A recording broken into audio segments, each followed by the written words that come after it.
It is the Resistance Report for February 14th, 2017. Good evening and happy Valentine's Day.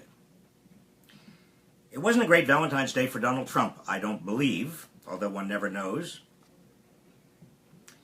Last night he accepted the resignation of his national security advisor, Michael Flynn.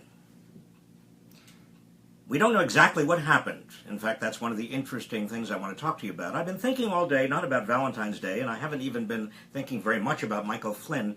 I've been thinking about Richard Nixon. Now, it is odd to think about Richard Nixon at all, and certainly odd to think about Richard Nixon on Valentine's Day. I don't think I ever have before.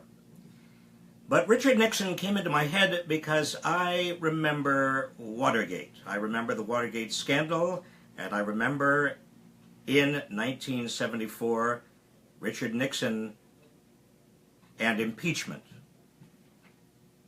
Now, I bring that up because I think that we are now beginning to see a road opening up toward Donald Trump's impeachment.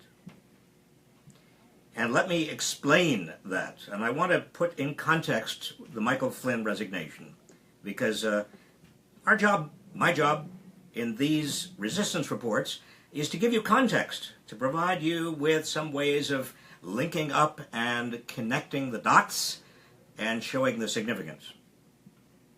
Well, here's what we do know. We do know that in January, this past January, the acting Attorney General, Sally Yates, who told the truth, and she was fired for it, she notified the White House that Michael Flynn had put himself in a compromising position, according to intelligence officials, who had monitored the telephone calls in December that Michael Flynn had made to the Russian ambassador.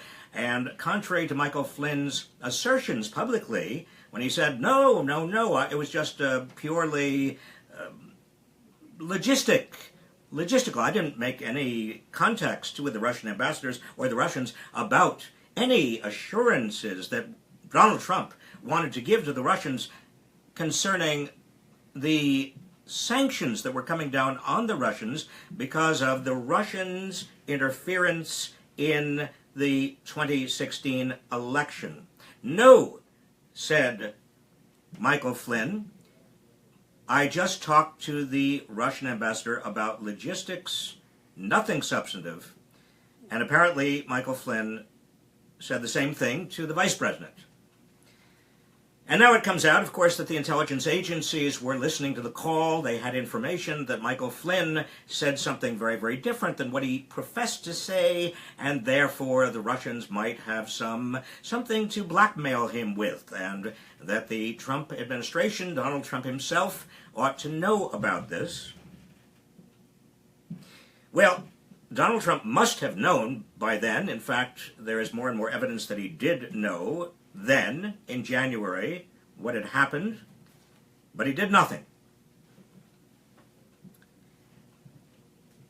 Now, U.S. intelligence reports, and this is important because it's not really part of the story last night and today, but you should know it. U.S. intelligence reports, according to the New York Times and also the Washington Post and other major newspapers, also showed that Michael Flynn was in touch with Russian Ambassador Kislyak, the same ambassador that he talked with in December. He was in touch with that ambassador during the 2016 campaign. Does that strike you as odd that you'd have Michael Flynn, a top aide to Donald Trump in the campaign, he's in touch with the Russians during the campaign? And that communication continued after the election on November 8th. The Russian ambassador has confirmed this, that they were in touch during the campaign, and also they were in touch right after the election. In November, not just in that December call, in November. Now here's something else we know. Has been verified, confirmed. Michael Flynn flew to Moscow last year. He flew to Moscow to attend a gala banquet celebrating the propaganda arm of Russia and Putin called Russia Today. He was seated at a table near Vladimir Putin. What's going on? There may be, and seems to be, more than this one particular December connection with the Russian ambassador.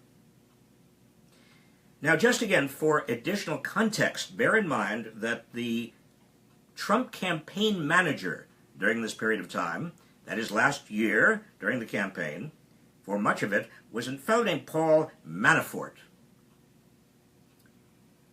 Paul Manafort was a longtime consultant to the Russian-backed president of Ukraine.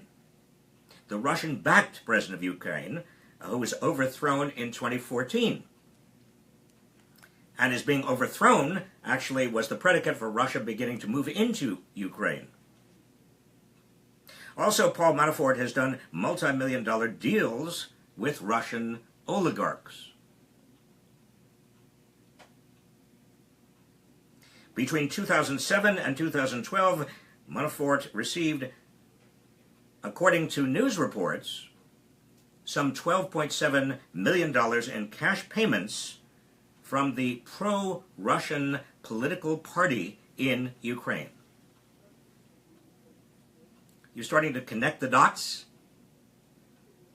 You see any pattern here? During the 2016 campaign, candidate Donald Trump said several times he admired Putin. He questioned whether the U.S. should continue to support NATO under its current organization. And he argued that Putin was justified in moving into Crimea. Is the pattern becoming clearer? Now, Donald Trump would not release his tax returns. We have no way of knowing. But according to his son, who talked about Russian investments 10 years ago, he said that the Trump organization is very close to the Russian oligarchs, depends on the Russian oligarchs for a lot of cash, for financing projects. Has lent billions of dollars to the Trump organization, the Trump enterprises. Could that explain why Donald Trump did not want to release his tax returns? They might show evidence of these deals. They might show evidence of how much the Trump organization and Donald Trump himself owes to the Russian oligarchs.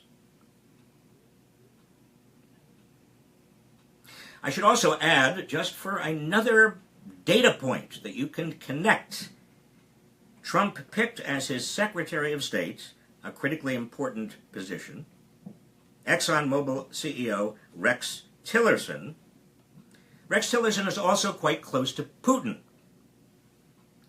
In 2013, Putin awarded Tillerson the Order of Friendship. That is a very coveted, at least if you are Russia, coveted award, one of the highest honors Russia gives, particularly to foreign citizens. Now you have to also understand that Tillerson came up through the ranks at ExxonMobil by managing ExxonMobil's Russia account. That was what he did. That's what he did at ExxonMobil. He was in charge of the Russia account. After becoming CEO of ExxonMobil, Tillerson bet billions of dollars, of ExxonMobil dollars, not his own, on Russia's vast oil resources through a partnership with Russian oil giant Rosneft, owned partly by the Kremlin and by Russian oligarchs. Putin himself attended the signing ceremony of this deal in 2011.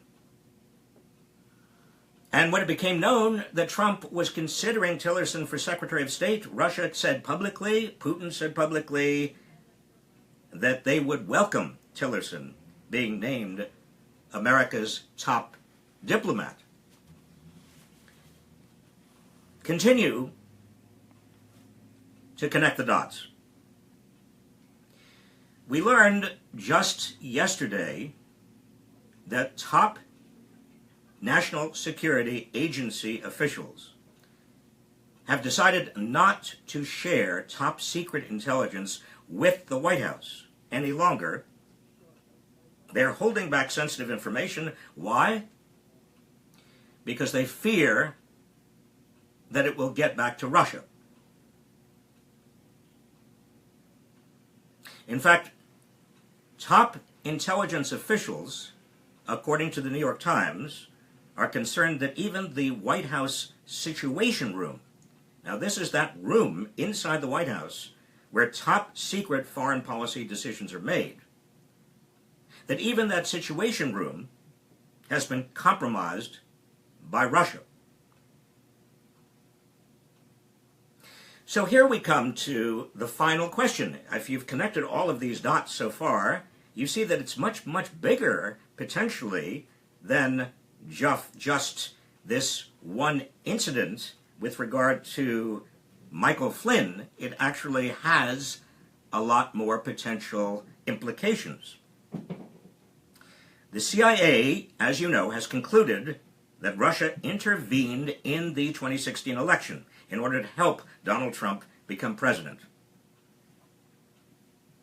The secret CIA assessment found that Russian operatives covertly interfered in order to explicitly help, guarantee Trump's victory. The top-ranking Democrat on the Senate Intelligence Committee, Dianne Feinstein, about 2 months ago, she was asked a question on national television. She was asked, did Russia and its interference in the election not just affect the 2016 election, but do you have information that it actually affected the outcome of the election? And she said, yes. Now, the FBI and the Senate Intelligence Committees are both now investigating the obvious next question, and that is whether Trump and or his aides cooperated with the Russians, with Russian intelligence, in their efforts to get Trump the presidency. If they did, and if Trump knew about it, that is not a small matter. That is treason. The Constitution defines treason. Now, this is why I was thinking about Watergate and Richard Nixon today, because Watergate and Richard Nixon's role in Watergate was very minor compared to working with the Russians to throw an election. I mean, Watergate was a violation. It was a break-in at the Watergate Towers, at the Watergate condominium, where the Democratic National Committee had its headquarters, and the plumbers, I don't know how many of you are old enough to remember this. Is this ancient history to you? Well, let me just inform you what happened in the election of 1960, actually in preparation for the election of 1972, Nixon actually gave his go-ahead to the plumbers, this bunch of clowns, to break into the Democratic National Committee and find out what the Democratic National Committee was planning, so that Nixon would have, and Nixon's people would have, the advantage of knowing all of that going into the 1972 election. Now, what unfolded when Carl Bernstein and Bob Woodward, two reporters for the Washington Post, found a leaker, Deep Throat, who told them about not only how this all was conceived, but that it actually led back to Nixon. Nixon knew. Nixon was involved. That was the end of Richard Nixon. If there is any evidence that people working for Donald Trump knew or colluded with Russia in throwing this 2016 election, and that Donald Trump in any way was involved or had any reason to know, it's a much bigger offense than a two-bit bungled robbery of the Democratic National Committee at the Watergate. Now, what's going to happen now? We have two investigations going on. An FBI investigation. The FBI, I assume the FBI is taking this seriously. Comey, the head of the director of the FBI, I assume is doing his job. A lot of people are watching him very carefully. The Senate Intelligence Committee is also looking into it. The Senate Intelligence Committee is, after all, run by Republicans. So we can't be absolutely sure that we're going to get much by way of truth. What we need right now, and let's be very clear about it, we need to have a bipartisan investigation where Democrats and Republicans have an equal presence on the investigatory body. Public trust is too valuable. An abuse of public trust like this is too great a danger. And one thing we do know from the Watergate scandal and from Richard Nixon's impeachment is that any cover-up in Washington is very hard to maintain. It gets worse. It doesn't get better. There are such people as investigative reporters. We learned that in the Watergate cover-up. There are leakers. We know that too. And Donald Trump's White House is about as leaky as you can get. So we need a bipartisan investigation as quickly as possible. And if we don't get that, you know something? We need an independent counsel, an independent special prosecutor. But before we get to that point, let's at least get the facts. The Donald Trump administration has so many ethical questions hanging over it, so many questions about legitimacy already hanging over it. But this is a big one. This could easily bring the presidency down. Although I certainly would not be crestfallen if Donald Trump were impeached, I, like you, presumably, would be horrified if, in fact, our democratic system had been abused by Donald Trump and his people. It is already critically important to build back the public's confidence in our democracy, rather than tear down the public's confidence in our democracy. And the resistance movement of which you are a part is not just a movement to resist Donald Trump, it is also a movement to rebuild and strengthen our democracy.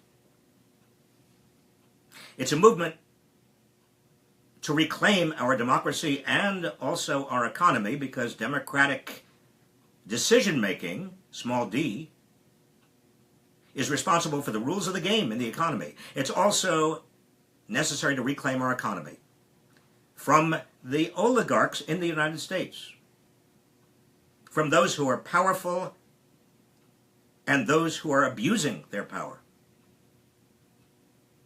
Donald Trump came to office as a fake populist, saying to people that he would represent working people. He drained the swamp.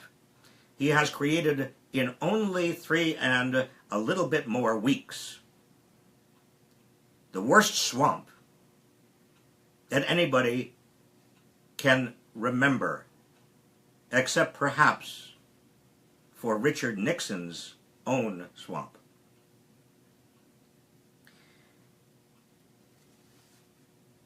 Thank you for what you do. Keep the fight up. Remember, your members of Congress, they are coming back to your districts, your states, starting, I believe, Saturday. That's when the recess, the congressional recess, is scheduled. They will be coming back. Make sure you're at the meetings. Make sure you confront them. Make sure you ask hard questions. Follow up those questions. Make sure you get answers. Make sure they know that you are watching and you are powerful, because you are. That's what this democracy is all about.